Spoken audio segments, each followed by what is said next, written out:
I hadn't slept the night before the call came in. That wasn't unusual for me anymore, not since I turned 62. Not since my knees started aching in the cold. Not since the house got quiet in a way that feels less like peace and more like something you learn to carry. I was sitting at the kitchen table in Sudbury with a cup of coffee that had gone cold, watching the snow come down outside the window the way it does in February when it has nowhere else to be. When my phone buzzed against the wood, I didn't recognize the number at first. Toronto area code. I almost let it go to voicemail. I picked up. "Is this Gerald Whitmore?" "It is," I said. "Mr. Whitmore, my name is Dr. Anaya Chowdhury.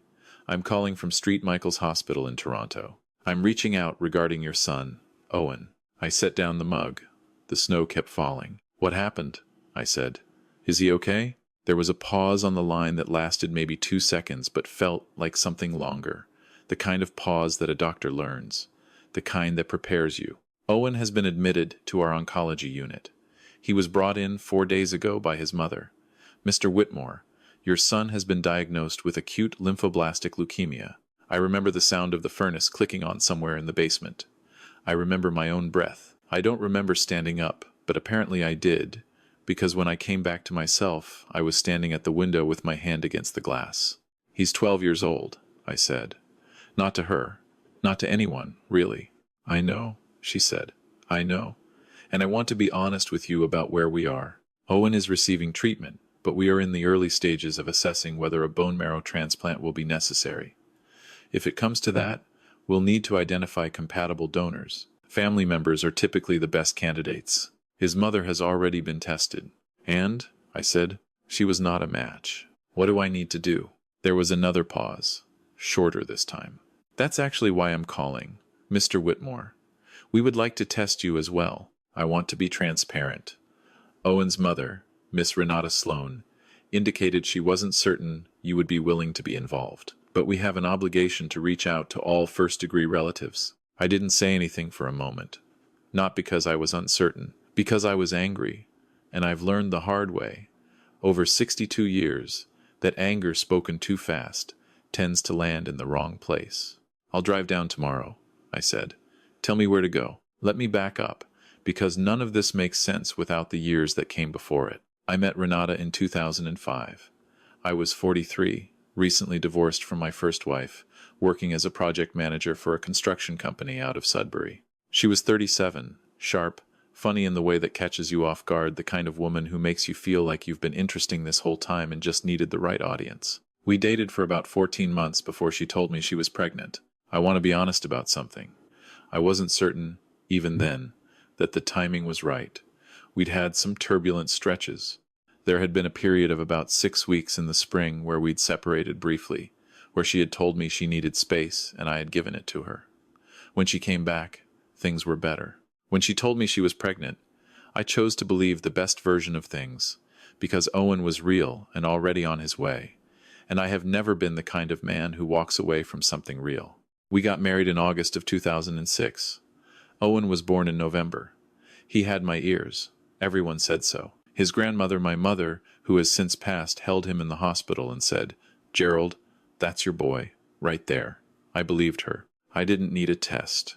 He was my son. The marriage lasted 6 years, which is longer than it should have, if I'm being honest. Renata and I were better as the idea of a family than we were as an actual one. She was restless in ways I couldn't keep up with. I worked long hours. We communicated badly and apologized well, which is the worst possible combination because it lets you keep repeating the same mistakes with a clear conscience. By the time Owen was 5, we were sleeping in separate rooms. By the time he was 6, she had retained a lawyer. The divorce was finalized in the fall of 2013. Owen was 7.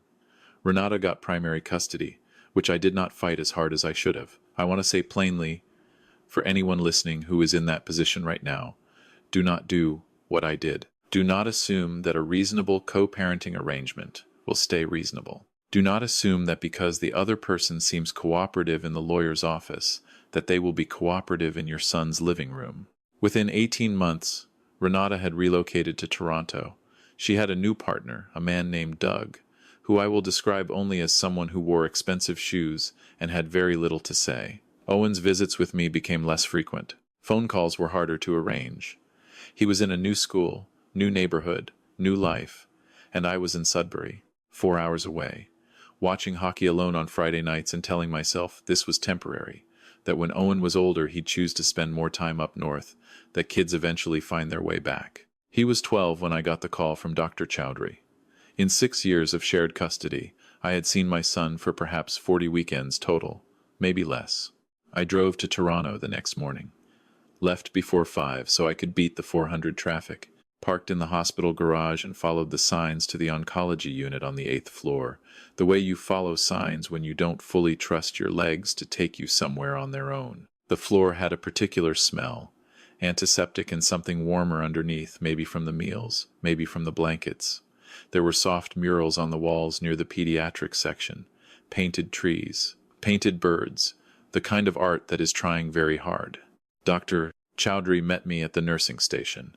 She was younger than she'd sounded on the phone. She shook my hand and looked at me with the kind of attention that tells you a person is actually seeing you, not just processing you. "Thank you for coming, Mr. Whitmore.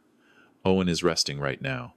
He had a rough night. I want to give you some time with him shortly. But first I'd like to review where we are medically, and then we can do the blood draw for the compatibility screening." "Has he asked about me?" I said. She hesitated just slightly. "He asked his mother who called yesterday.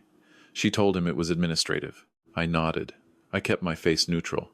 "I've had 62 years of practice." She walked me through Owen's diagnosis, all acute lymphoblastic leukemia, the most common form in children, though Owen was on the older edge of the typical presentation range. His initial response to chemotherapy had been partial. There was a realistic possibility, she said, that without a matched donor for bone marrow transplant, the path forward would be significantly more complicated. "What are his chances?" I said. "With a well-matched transplant, the long-term survival rate for ALL in his category is above 70%. Without one, we have other options, but they carry more uncertainty." She paused. "I won't sugarcoat it for you, Mr. Whitmore. A matched family donor would be the best possible outcome." I rolled up my sleeve right there in the hallway. She laughed, just slightly, and said we'd go to the lab properly. I saw Owen that afternoon. He was sitting up in bed, thinner than I'd expected, with an IV line in his arm and a tablet propped against his knees. He looked up when I came in, and his face went through 3 or 4 things very quickly: surprise, something guarded, then something younger and softer that he tried to cover over. "Dad," he said. "Hey, bud." I sat in the chair beside the bed. I didn't hug him immediately because I didn't want to overwhelm him. I just sat there close enough that he could feel I was real. "Mom didn't tell me you were coming." "No," I said. I didn't ask her permission. He looked at me for a moment, and then he laughed. It was small and a little tired, but it was real.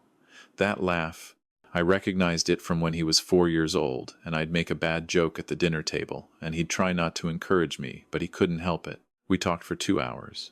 About hockey he'd gotten into the Leafs, which I told him I found morally questionable, and he told me the Sudbury Wolves weren't exactly a dynasty either. About school, about a book he'd been reading, about nothing in particular, which is its own kind of everything when you haven't been in the same room with someone you love in far too long. Renata came in around 4 o'clock. She saw me and her expression went very flat, very quickly. "Gerald," she said. "Renata." She turned to Owen. "Sweetheart, can you give Dad and me a few minutes?" He looked at her, then at me. I'd rather not be called sweetheart in front of people. She closed the door behind her and stood with her arms crossed. "The hospital contacted you," she said. "They did. I told Dr. Chowdhury that you weren't involved in Owen's life." "That's not accurate," I said. "What's accurate is that you made involvement difficult for 6 years, and I let you. I'm done letting you." She stared at me. "I'm not going to fight with you in this building." "Good. Then don't fight. I'm here to help my son. That's the beginning and end of it." She left without responding. That was fine. I had a blood sample sitting in a lab downstairs, and a 12-year-old boy on the other side of a door who'd laughed at my joke about the Sudbury Wolves, and that was enough for one afternoon. I drove back to Sudbury 2 days later. Dr. Chowdhury said the results would take 7 to 10 business days. I went back to work. I answered emails. I shoveled the driveway. I called the hospital every 3 days, and each time they told me politely that the results weren't in yet. On the 11th day, Dr. Chowdhury called me herself. "Mr. Whitmore, I'd like to speak with you." Are you somewhere you can talk privately? I went into my home office and closed the door. Go ahead. We have your compatibility results. But before I share them, there's something else I need to tell you, and I want to approach it carefully. She paused. The screening we run for bone marrow compatibility is a very specific form of genetic testing. In the process of analyzing your sample against Owen's, we identified some results that were unexpected.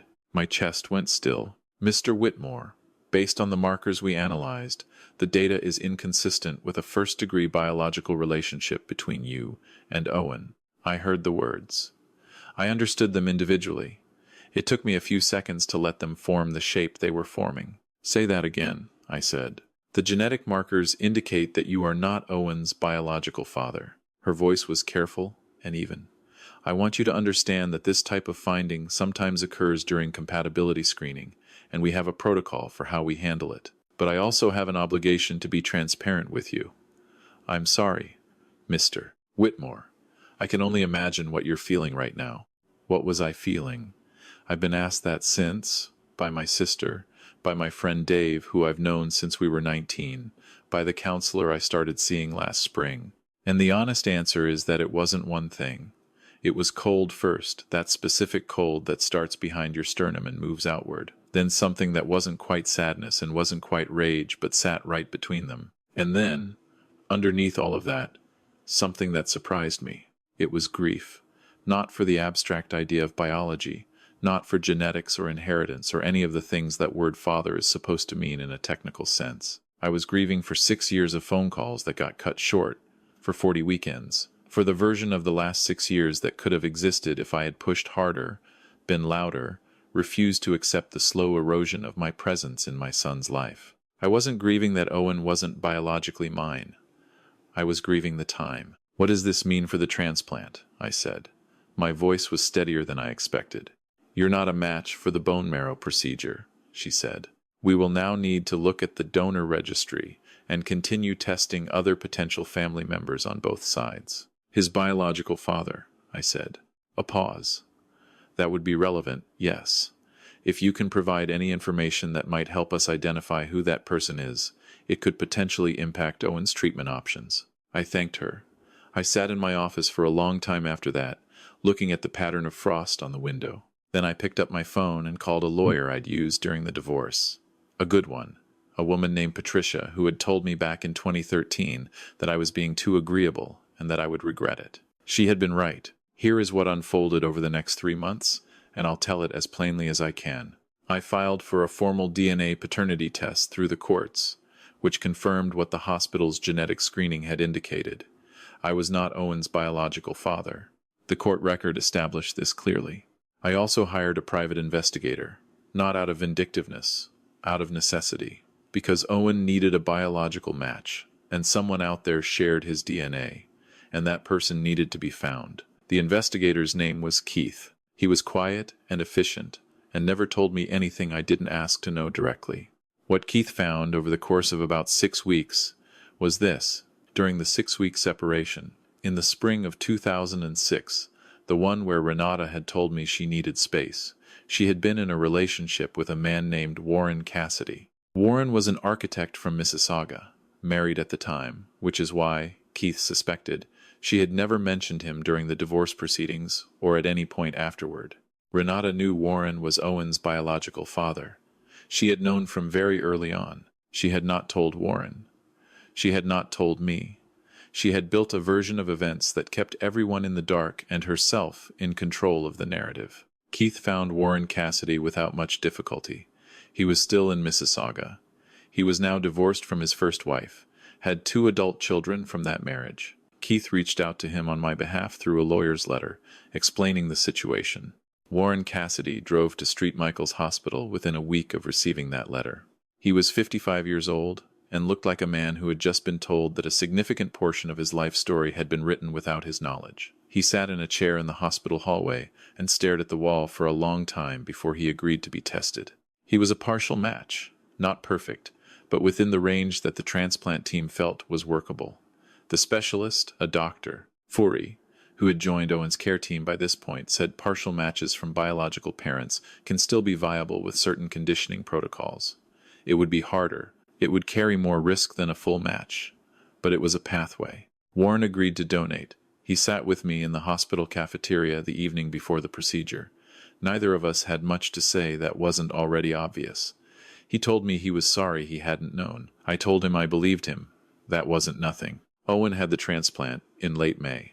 I'm not going to try to make that time into something with dramatic shape, because it didn't have one. It was long and it was quiet and it was terrifying in the specific way of hospitals, not loud terror, but the kind that sits in waiting rooms and gets carried home in your coat and is still there when you wake up at 3 in the morning. I drove down to Toronto every weekend. I sat with Owen when he was awake and willing. I sat outside his room when he wasn't. Renata and I were in the same building for weeks. We were not in the same room unless we had to be. When we were civil. Because Owen was on the other side of the wall, and neither of us was willing to be the one who made things worse in that building. Owen knew by then that I wasn't his biological father. Dr. Chowdhury had recommended that the care team's social worker be part of that conversation, which I was grateful for. He took it the way 12-year-olds take enormous things in pieces, not all at once. He was quiet for a few days. Then he asked me, in a voice that was trying hard to sound casual, whether I was still going to come and visit. Bud, I said, I drove to Toronto every weekend this month in February, in Ontario, in winter. If that doesn't answer your question, I don't know what to tell you. He was quiet again. Then, okay, just okay, 12-year-old for something much larger. By summer, the engraftment markers were trending in the right direction. By September, Dr. Forey used the word remission for the first time. Owen had lost weight and then gained some back. He was tired in ways he hadn't been before. He was also, I noticed, a little less interested in performing okayness than he had been. Kids who go through what he went through come out the other side with a different relationship to pretending. I consider that, in its own way, a kind of wisdom that costs too much. The legal proceedings on the custody side were separate and ran parallel to all of this. Patricia, my lawyer, filed to modify the custody arrangement based on changed circumstances. She was thorough and relentless, and cost me more than I want to say out loud. But by November, the court had granted me significantly expanded access. Alternate weeks during the school year, extended time in the summers, and a provision requiring both parents to facilitate communication between visits. Renata contested it. Her lawyer argued that the DNA result didn't change the established parental relationship. And here is the thing, they were right, legally. In Ontario, a man who has functioned as a child's father for the child's entire life retains legal parental status, regardless of biological connection. The courts recognized that I was Owen's father. That wasn't in question. What was in question was whether the custody arrangement needed to reflect the reality that I had been consistently and deliberately marginalized, and the court found that it did. There was also a separate matter. During the proceedings, financial disclosures came to light that I hadn't been aware of. In 2020, Owen had been briefly hospitalized for what was described as a respiratory infection. I had been told it was minor and hadn't required my involvement. What I didn't know, and what the disclosure revealed, was that Owen's grandfather on Renata's side had set up a trust for Owen when he was born, originally valued at around $180,000, which had grown with interest over the years. The trust was administered by Renata. By 2026, only a fraction of the original principal remained. Patricia had a forensic accountant review the records. What the account showed was not illegal outright. Trust language can be interpreted loosely, and Renata had structured withdrawals in ways that stayed within the technical letter of the terms. But it was enough to bring before a judge, and it was enough for the court to appoint an independent trustee going forward to manage whatever remained for Owen's benefit. Owen will get what's left when he turns 19. It's not nothing. It's also not what it should have been. I didn't fight for the money on my behalf. I fought for the accounting because Owen deserved to know what had been held in his name and where it had gone. He's 12. He doesn't understand all of it yet. He will, and when he does, I want him to know that someone made sure the record was accurate. I am 62 years old. I have spent the better part of a year driving back and forth between Sudbury and Toronto on the 400, watching the Canadian Shield go by in every season, snow and ice in winter, the mud and pale green of early spring, the full thick green of summer along the tree line, and now the orange and red of fall coming in along the watershed. I know that highway the way you know something you've crossed enough times to stop seeing it and start just feeling it. Owen is 13 now. He spent 3 weeks with me in August. We fished on Ramsey Lake twice. He beat me at cribbage 4 times, and was insufferably pleased about it. He asked me questions about my first marriage, about what I was like when I was his age, about whether I'd ever been really scared of something. I told him yes. I told him being scared of something doesn't mean you don't walk toward it. He thought about that for a while, and didn't say anything, which is what he does when something lands. Warren Cassidy has been in contact with Owen, carefully and on Owen's terms. They've exchanged a few messages. Owen isn't ready for more than that yet, and Warren seems to understand. He sends cards. He doesn't push. I have a measured respect for that. Renata and I co-parent with the specific efficiency of 2 people who have said everything that needed to be said and have nothing left to prove. It is not warm. It functions. Here is what I want to say to anyone who is somewhere in the middle of something like this. The first thing is about presence. I made the mistake, in my 50s, of believing that being reasonable and accommodating and non-confrontational was the same thing as being a good father. It is not. Presence is not passive. Presence is showing up even when the logistics are difficult, even when you're not sure of your welcome, even when 4 hours on a highway in February feels like a lot for a phone call that got cut short. Owen needed me to show up. I should have shown up louder, sooner. The second thing is about biology and love. I have heard people say that finding out a child isn't biologically yours must change how you feel about them. I want to say clearly, it did not change how I feel about Owen. Not by a fraction. That surprised me, actually not the feeling itself, but how immediate it was. The moment the doctor told me, the only question in my head was about his treatment options. That's not something I decided. That's just what was there when everything else fell away. The third thing is medical, and I'll say it plainly because it's important. Bone marrow transplants and compatibility testing more broadly sometimes reveal genetic information that families weren't expecting. This is not a rare situation.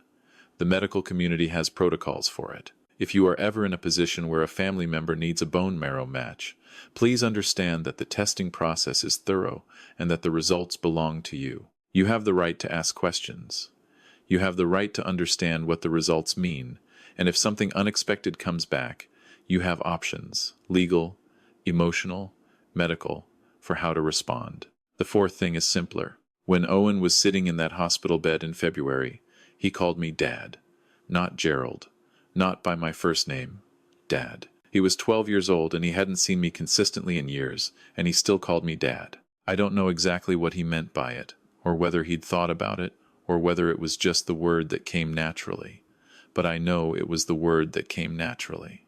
And that told me something about what the last 12 years had built, even in the gaps, even in the distance. I'm going to keep driving the 400. I'm going to keep losing at cribbage and pretending I'm letting him win.